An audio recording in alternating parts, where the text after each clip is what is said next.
各位朋友，大家好，欢迎你收看德行天下频道，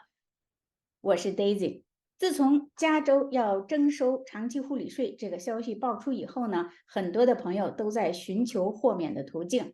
有些朋友呢还持观望态度，或者说还了解的不是透彻。今天从3个方面跟大家分享为什么要寻求豁免。这个长期护理税呢，属于是 use it or lose it，就是说它的这个长期护理福利呢，你不一定用得着，不管什么原因，你没有用到，或者回天堂，或者离加州，你用不到这笔福利的时候呢，你的钱就等于是打水漂了。而用同样一笔钱，如果规划成自己的私人的长期护理保险呢，就不会有这个问题。一旦你回天堂呢，保单呢是有受益人的，那受益人会得到一个免税的一个赔偿。如果你是离开加州，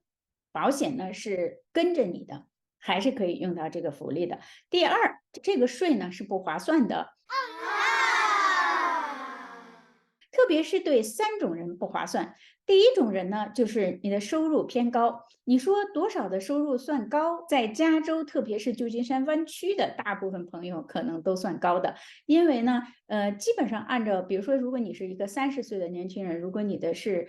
年收入是10万的话，如果接下来这退休之前30多年的期间，你就是算平均年涨工资频率是3%的情况下呢，30多年交完了的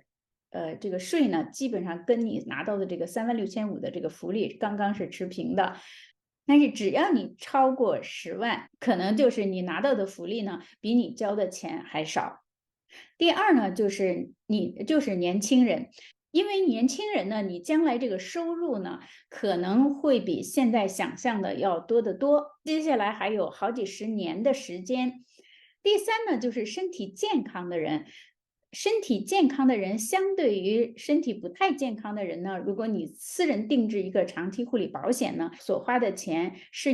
比较少的。但是因为加州要征收这个长期护理税呢，是不能有什么 discrimination 的，就是健康的人和不健康的人，他在征收的标准上是一样的。那么当然了，同时如果你具备这3样，你又年轻，你的薪水又相对比较高，而大部分年轻人的身体都是非常好的，所以呢，那么你就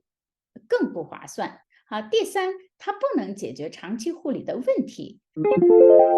那干脆我交就交吧哈，但是呢，因为这个赔偿呢，它是有上限的，是36500，那么相对呢，我们是要支出的这个费用呢，它基本上是9牛1毛。因为按照加州平均现在的这个水平呢，就是一个assistant living 和这个 nursing home 之间这个费用呢，已经到了将近7万到